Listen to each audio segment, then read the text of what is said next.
عربيا لعلكم تعقلون. ما شاء الله.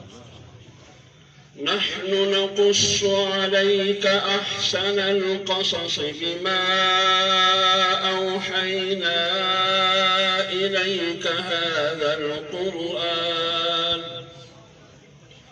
وإن كنت من قبله لمن الغافلين. إذ قال يوسف لأبيه يا أبت إني رأيت 11 كوكبا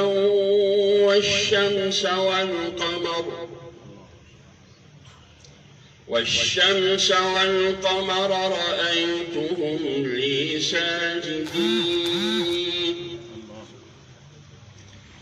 قال يا بني لا تقصص رؤياك على إخوتك فيكيدوا لك كيدا إن الشيطان للإنسان عدو مبين.